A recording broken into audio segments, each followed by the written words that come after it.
नमस्कार दोस्तों, स्वागत है आपका हमारे YouTube channel the horror B पर, जहां आपको मिलेंगी ऐसी डरावनी कहानियां जो आपके दिल की धड़कन को तेज कर देंगी। आज की कहानी एक शख्स की है जिनका नाम देवराज है और वो हिमाचल प्रदेश के रहने वाले हैं। तो अब मैं आपको ये कहानी देवराज के नजरिए से सुनाने वाला हूँ। लेकिन कहानी शुरू करने से पहले मैं आपसे कहना चाहता हूँ कि वैसे तो आपने बहुत सी कहानियां सुनी होंगी, लेकिन आज जो कहानी मैं आपको सुनाने वाला हूं उसे सुनकर आपको बहुत मजा आने वाला है और साथ ही डर का एहसास भी होने वाला है।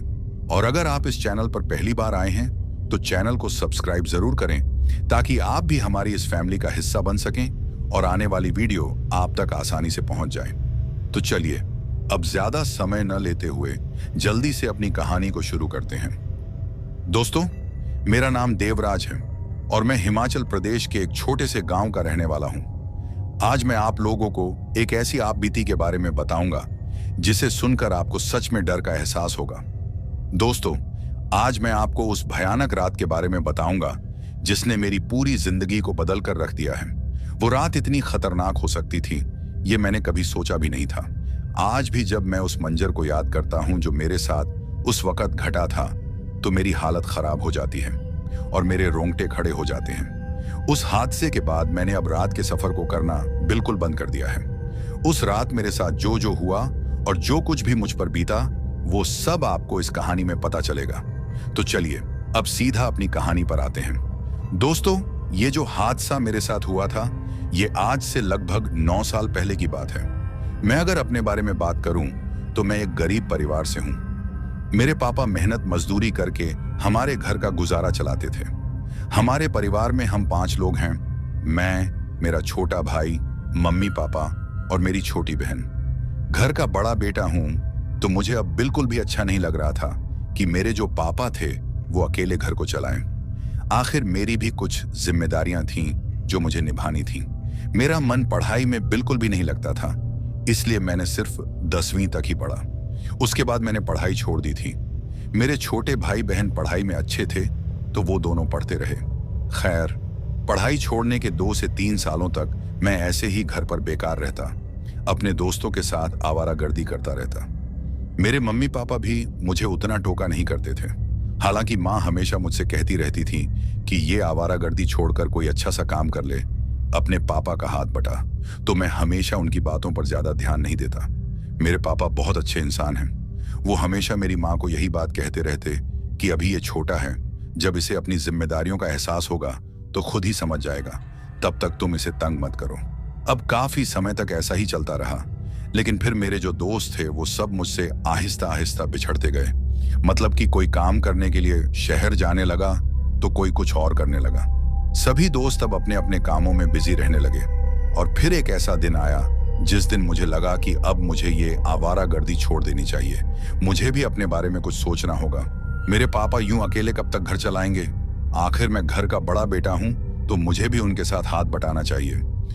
दोस्तों, बचपन सबका अच्छा होता है, घूमना फिरना सबको अच्छा लगता है, लेकिन फिर एक ऐसा वक्त भी आता है जब सब कुछ छूट जाता है। घर की जिम्मेदारियों का बोझ सब बदल देता है और यही जिंदगी का नियम है।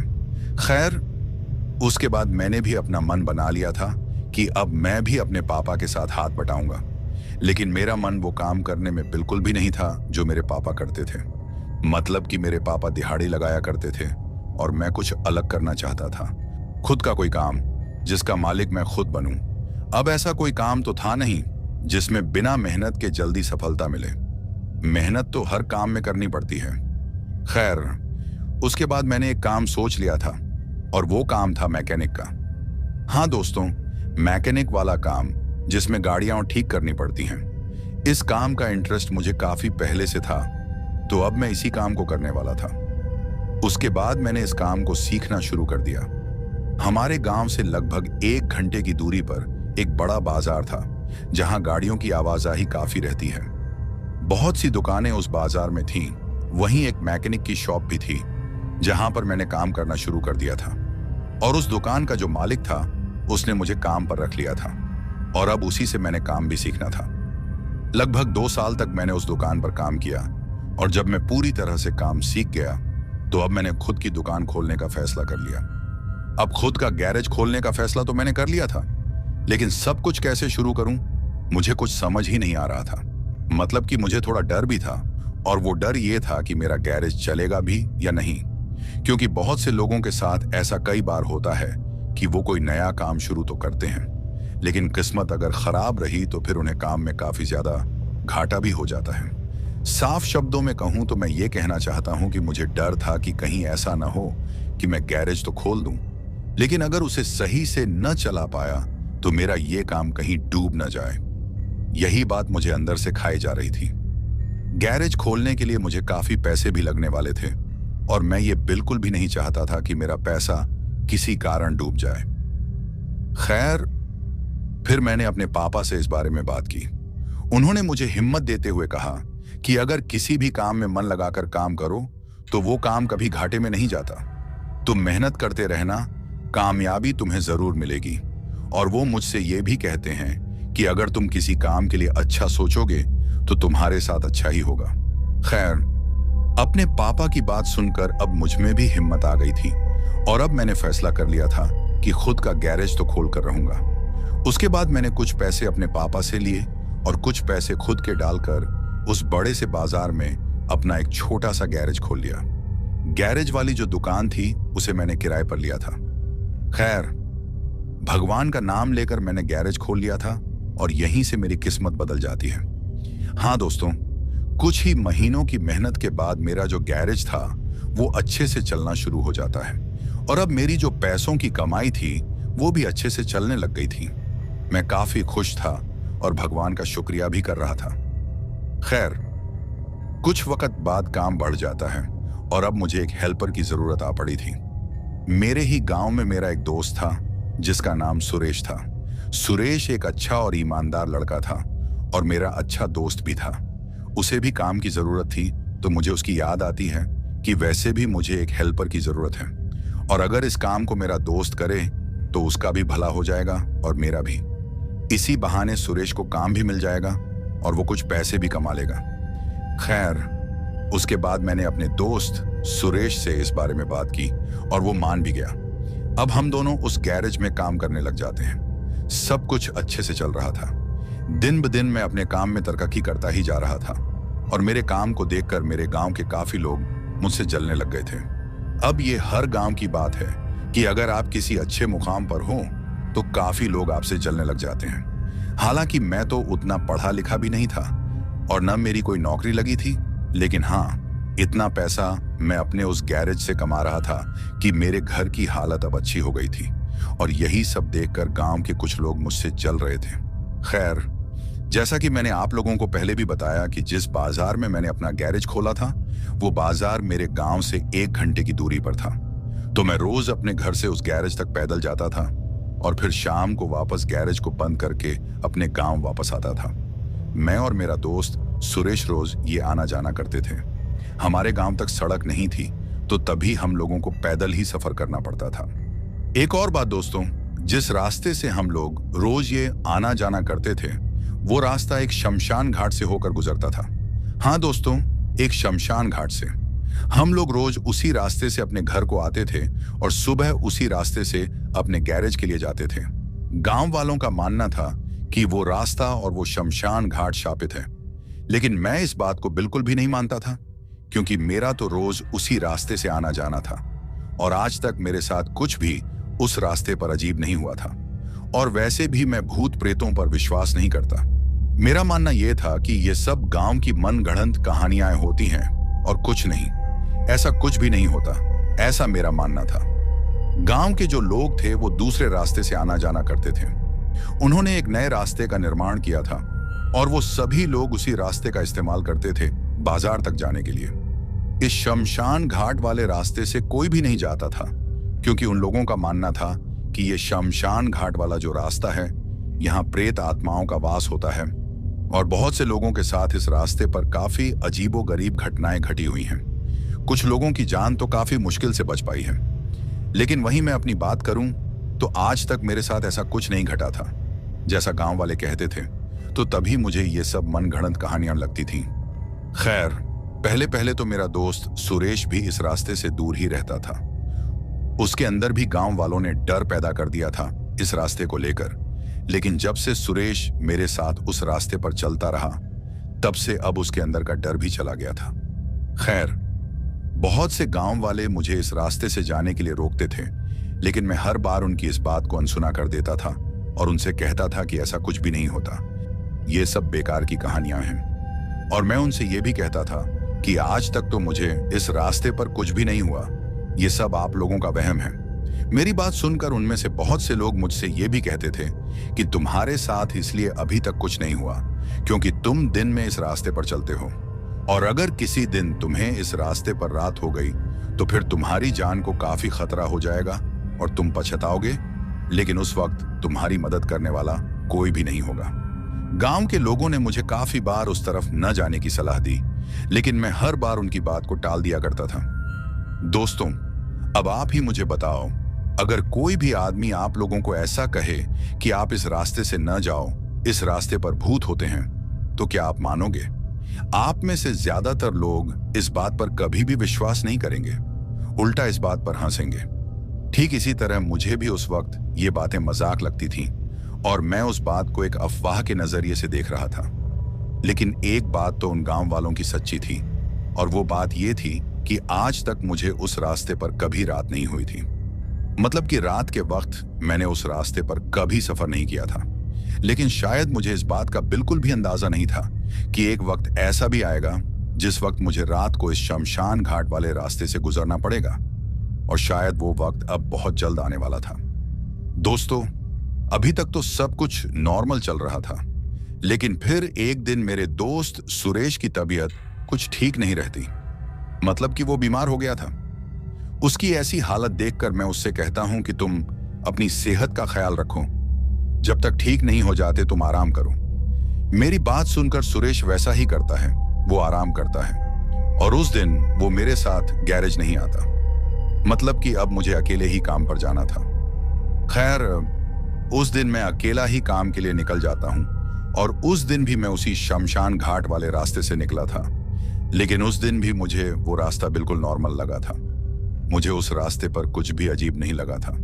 खैर, उस दिन सबसे पहले तो मैं गैरेज पर पहुंचा और फिर पूरे दिन अपने काम में ही बिजी रहा।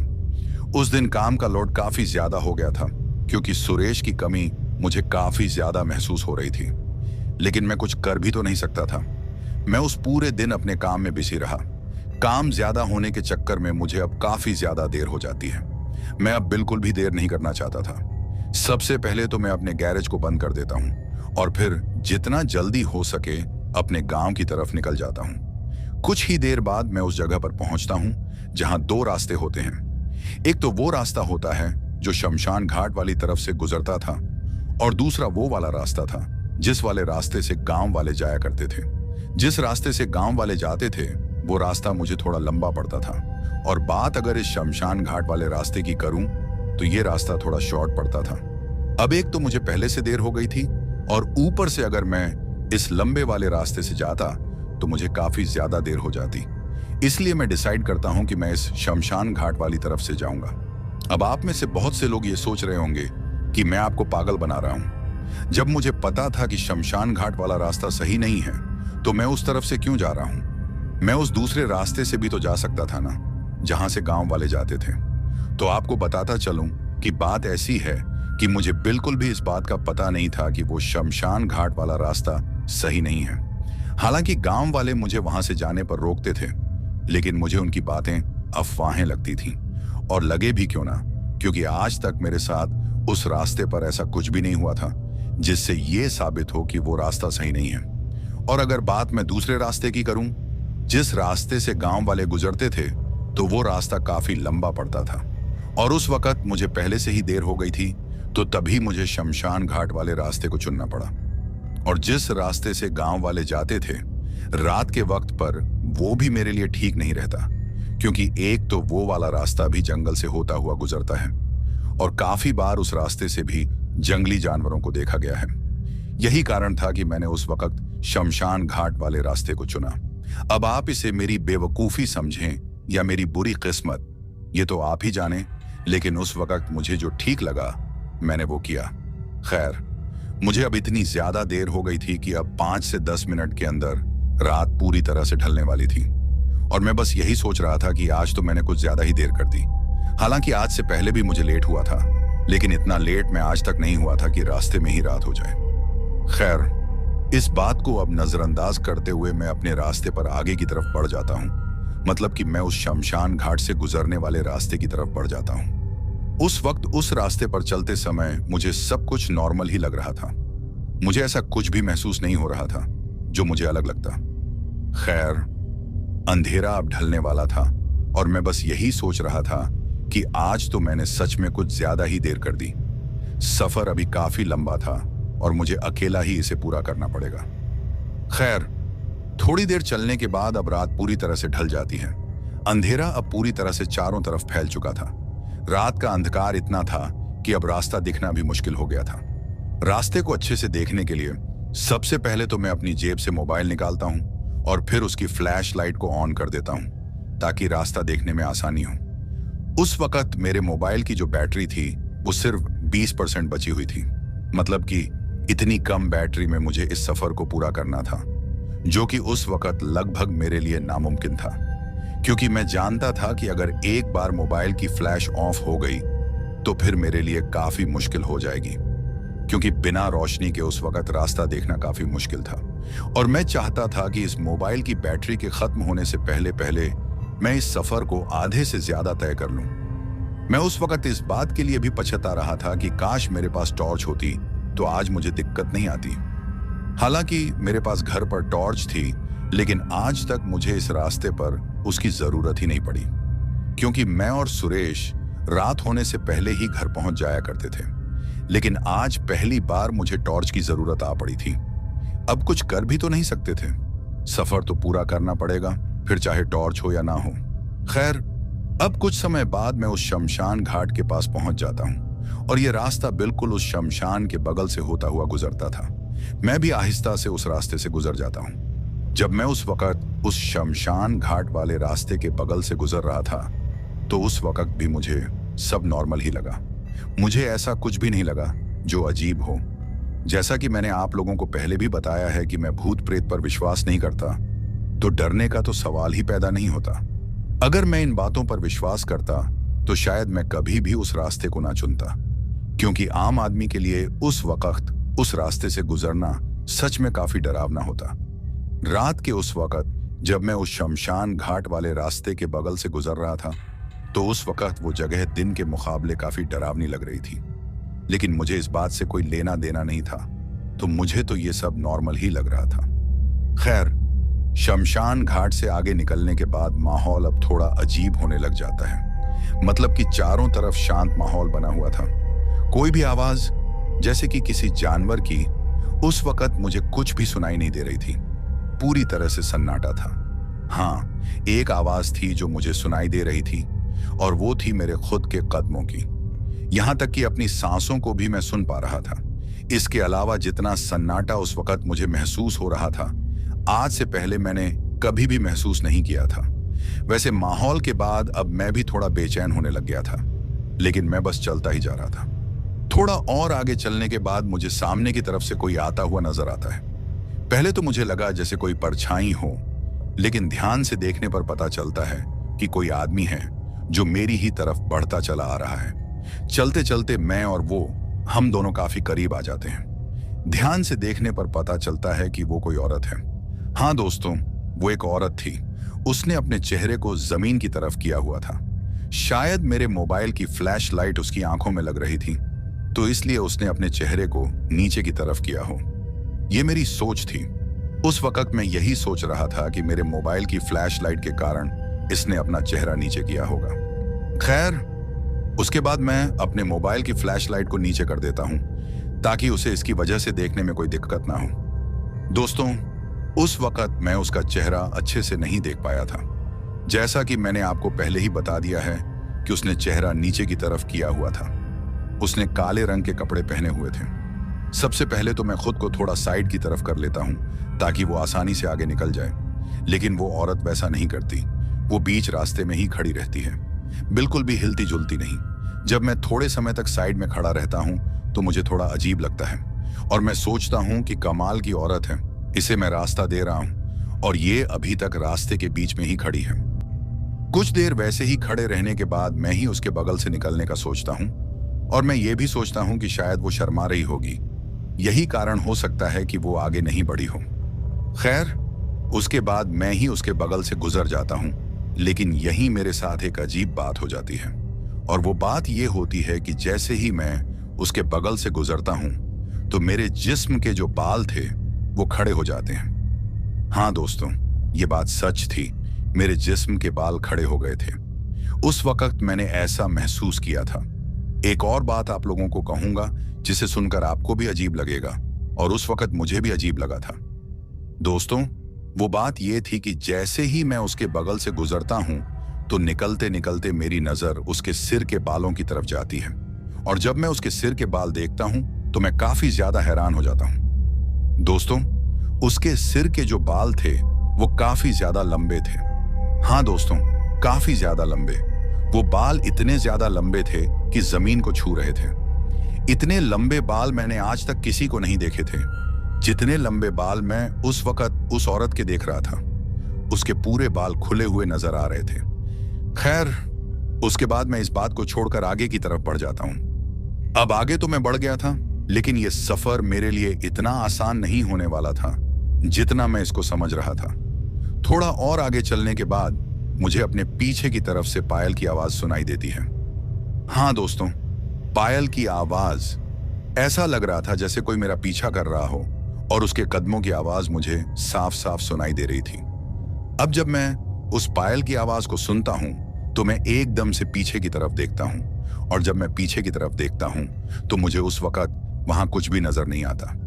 अब जब ऐसा होता है तो मैं सोचता हूं कि हो सकता है ये मेरा वहम हो या फिर मेरे कान बज रहे हों।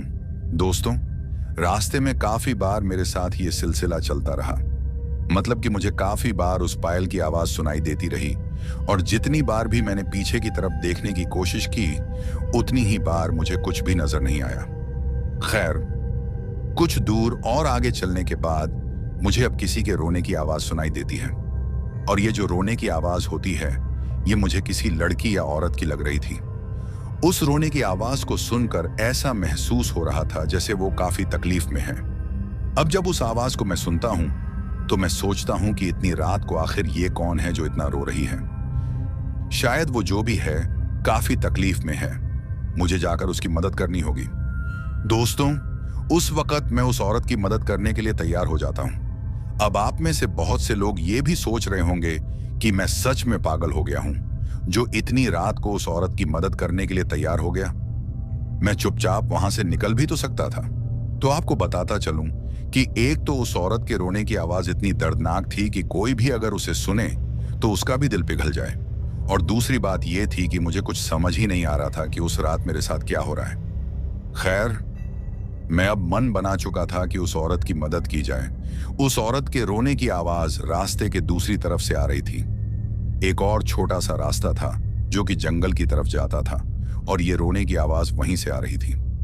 खैर, मैं अब अपने कदम उस जंगल जाने वाले रास्ते की तरफ बढ़ा लेता हूं ताकि उस औरत की मदद कर सकूं। लेकिन मैंने अभी 2 से 3 कदम बढ़ाए ही थे कि तभी मेरे दिमाग में एक बात आती है, और मैं सोचता हूं कि अरे देवराज, तू कितना पागल है, कहां जा रहा है?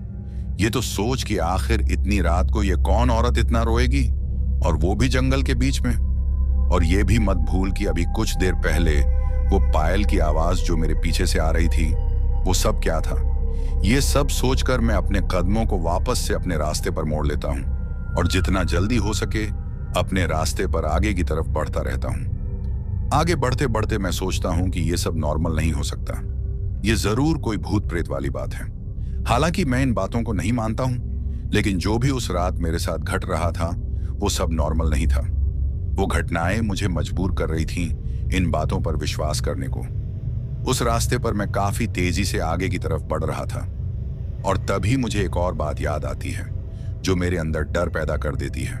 और वो बात ये थी कि वो औरत जो सबसे पहले मुझे मिली थी, आखिर वो इतनी रात को जा कहां रही थी? और जिस तरफ वो जा रही थी उस तरफ तो शमशान घाट था। कहीं वो कोई चुड़ैल तो नहीं थी? उसके बालों को देखकर तो वो औरत नॉर्मल नहीं लग रही थी।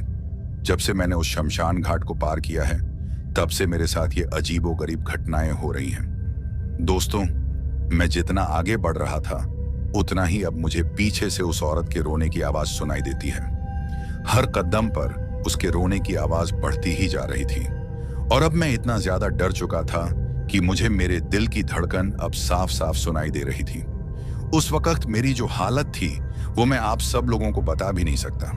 अब कुछ ही देर बाद वो रोने की आवाज बंद हो जाती है। रोने की आवाज बंद होने के बाद मुझे अब अपने पीछे से पेड़ों के टूटने की आवाजें सुनाई देती हैं। ऐसा लग रहा था जैसे मेरे पीछे काफी ज्यादा पेड़ टूट रहे हों, लेकिन अब मेरी इतनी भी हिम्मत नहीं थी कि मैं पीछे देख पाता। डर के कारण मेरे हालात काफी ज्यादा खराब हो चुके थे और मेरा पूरा जिस्म पसीने से तरबतर हो चुका था। मैं अपने कदमों को रोकना नहीं चाहता था।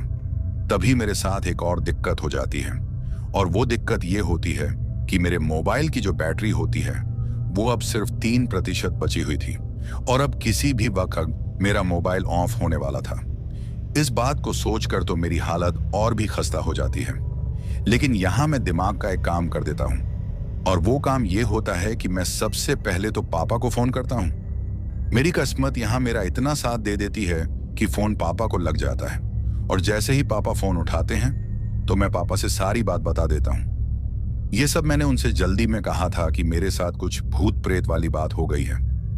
आप जितना जल्दी हो सके मुझे रास्ते में लेने आ जाओ। इतनी बात कहकर मैं फोन काट देता हूं क्योंकि मोबाइल अब कभी भी ऑफ हो सकता था। फोन ऑफ होने से पहले पहले मैं जल्दी से कुछ लकड़ियां इकट्ठा कर लेता हूं और जल्दी से आग जला देता हूं। हाँ दोस्तों, उस वक्त मेरी जेब में माचिस की एक डिब्बी थी जिसकी वजह से मैं आग जला पाया। वो माचिस मुझे अपने गैराज पर मिली थी, शायद किसी कस्टमर की होगी और वो उसे वहीं भूल गया था। तो मैंने उस वक्त वो माचिस वहां से उठा ली थी और अब इस वक्त ये मेरे काम आ गई थी। आग जलाकर मैं थोड़ा हल्का महसूस कर रहा था, लेकिन खतरा अभी भी कम नहीं हुआ था।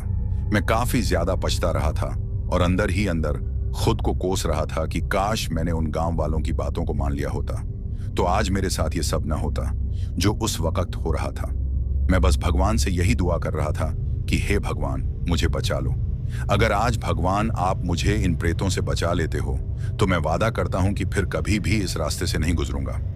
कुछ ही देर में अब आग बुझने शुरू हो जाती है क्योंकि जो थोड़ी बहुत लकड़ियां मैंने इकट्ठा की थी वो अब जलकर राख बन चुकी थी। तभी मुझे कुछ दूर एक झाड़ी के पास दो चमकती हुई आंखें नजर आती हैं। उन आंखों को देखकर मेरी तो सिट्टी पिट्टी गुल हो जाती है और मैं थर थर कांपने लग जाता हूं। हाँ दोस्तों, उन आंखों को देखकर ऐसा लग रहा था जैसे वो उन झाड़ियों से मुझे ही देख रही हूं। अब उस जगह पर बैठना मेरे लिए खतरे से खाली नहीं था, इसलिए मैं डिसाइड करता हूं कि उस जगह से आगे बढ़ना ही समझदारी है। मैं ये भी सोचता हूं कि कुछ और आगे जाने के बाद थोड़ी और लकड़ियां इकट्ठा की जाए और फिर से आग जला दी जाए ताकि कुछ वक्त और गुजर सके। जब तक आग जली होगी मैं सही सलामत रहूंगा और शायद तब तक पापा भी पहुंच जाएं। दोस्तों, अब मैं उस जगह को छोड़ देता हूं जहां मैंने आग जलाई थी।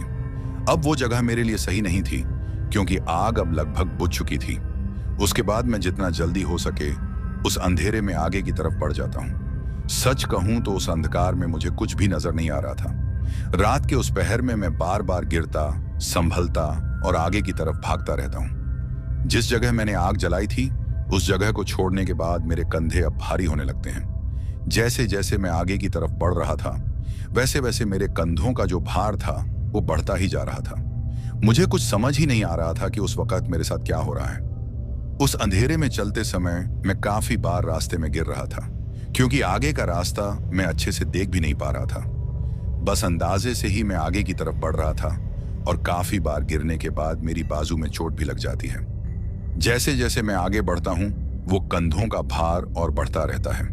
अब एक वक्त ऐसा आ जाता है जब मैं हिम्मत हार लेता हूं। मतलब कि मेरे कंधे अब इतने ज्यादा भारी हो चुके थे कि अब मेरा आगे एक कदम देना भी मेरे लिए उस वक्त लगभग नामुमकिन हो गया था।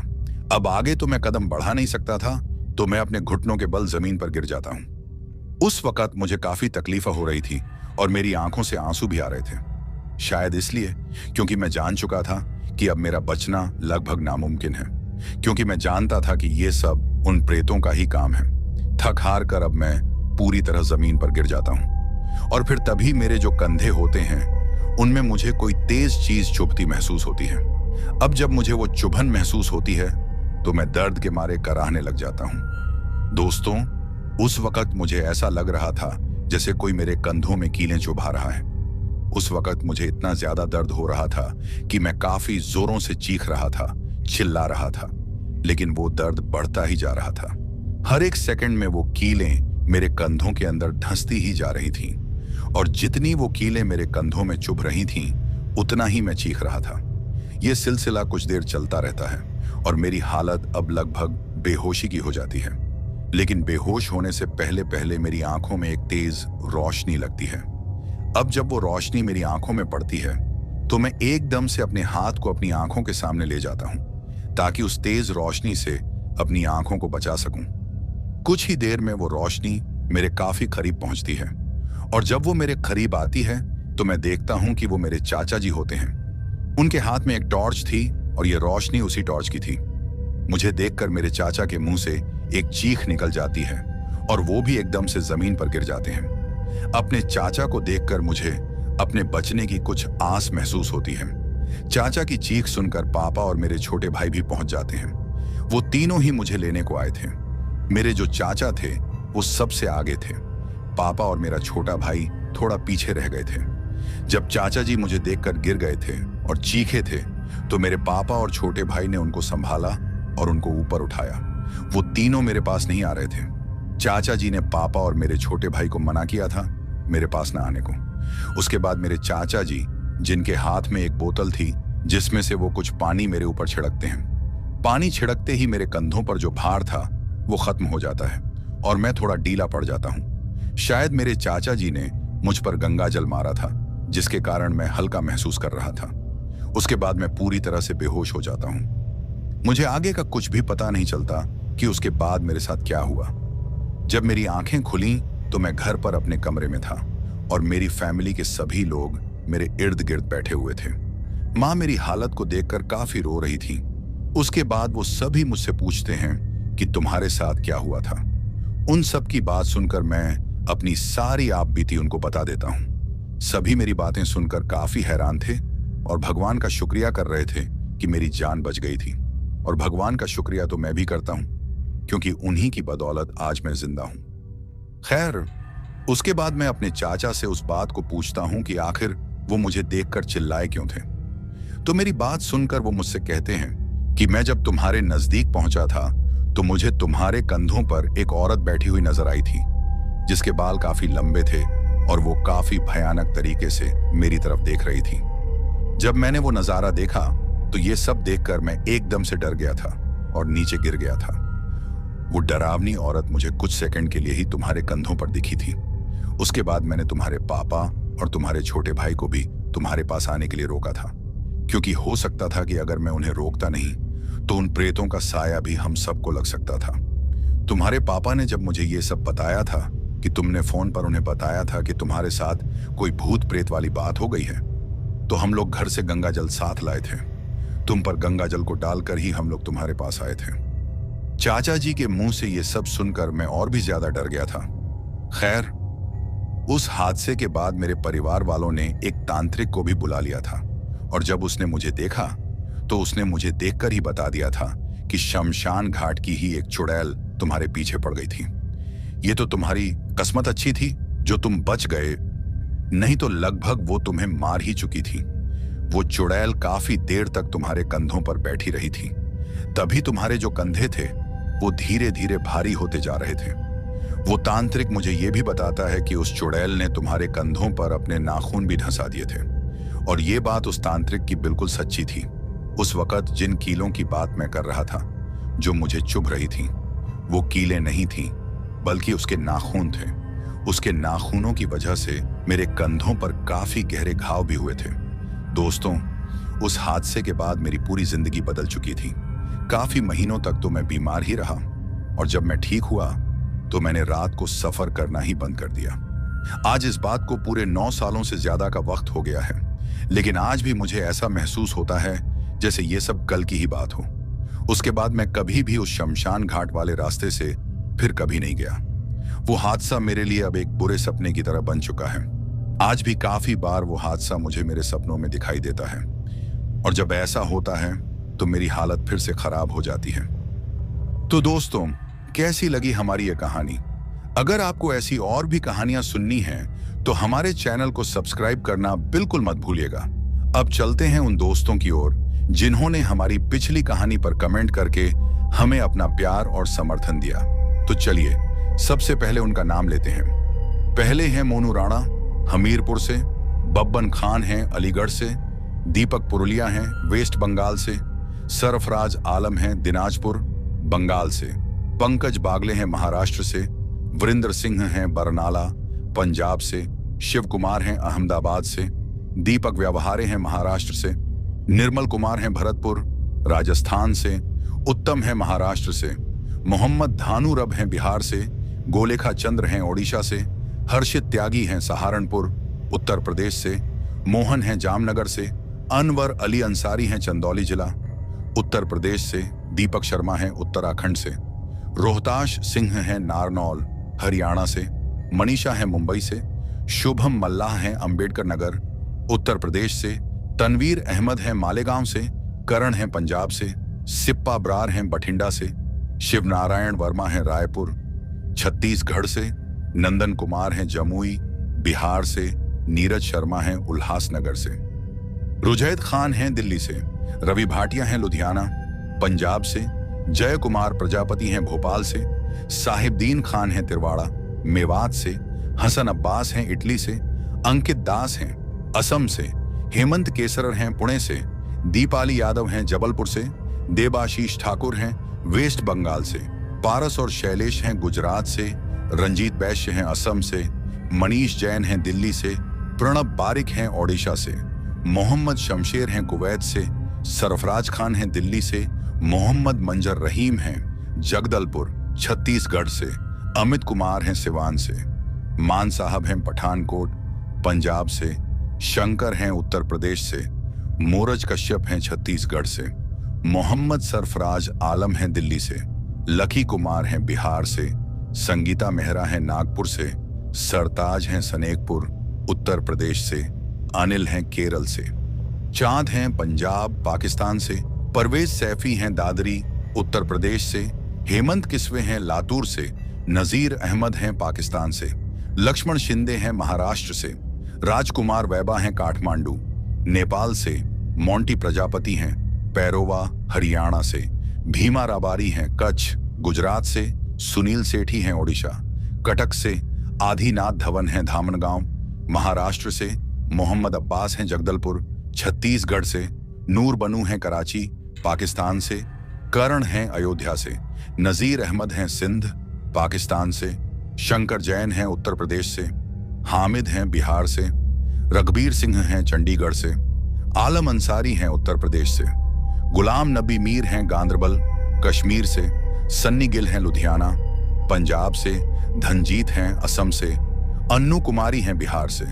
रिंकू हैं देहरादून से, शांति हैं ओडिशा से, अभिजीत हैं मुंबई से, हसन हैं इस्लामाबाद पाकिस्तान से, कुलजीत हैं गुजरात से, अभिनव हैं उत्तर प्रदेश से, उपेंद्र कुमार हैं पूर्णिया बिहार से, राजा हैं लखनऊ से, विश्वजीत दास हैं बक्सा जिला असम से, उमेश बागमार हैं भोपाल से, एंथनी हैं असम से, अमृता हैं इंडिया से, वतन कुमार हैं मुंबई से, आलम हैं बाराबंकी से, मोहम्मद आबिद हैं इस्लामाबाद पाकिस्तान से, निर्मल कुमार हैं मुंबई से, लक्ष्य मरावी हैं छत्तीसगढ़ से, नुसाद आलम हैं सिलीगुड़ी वेस्ट बंगाल से, रूपेश श्रीवास्तव हैं चंदौली से, छोटू हैं छत्तीसगढ़ से, रोहित भील हैं मध्य प्रदेश से, रेखा हैं जामनगर गुजरात से, मोहम्मद अमजद हैं कुवैत से, फैसल हैं कोलकाता से, बसुदेव हैं ओडिशा से, यासीन अंसारी हैं दिल्ली से, हलीम हाशमी हैं लखनऊ से, अली हसन हैं फिरोजाबाद से,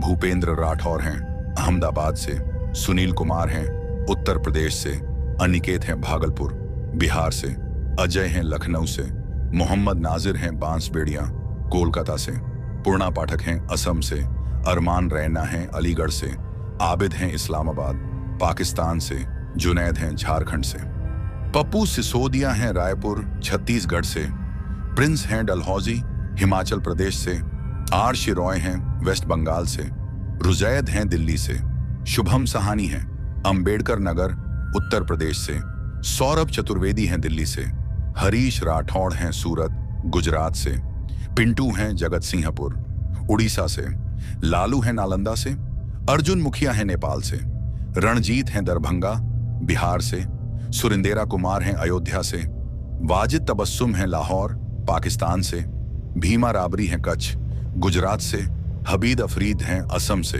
नेम लवलेश सोनी हैं महाराष्ट्र से, भवानी हैं कटक उड़ीसा से, परवेज सैफी हैं दादरी उत्तर प्रदेश से, और सबसे आखिर में हैं हेमंत उत्तराखंड से।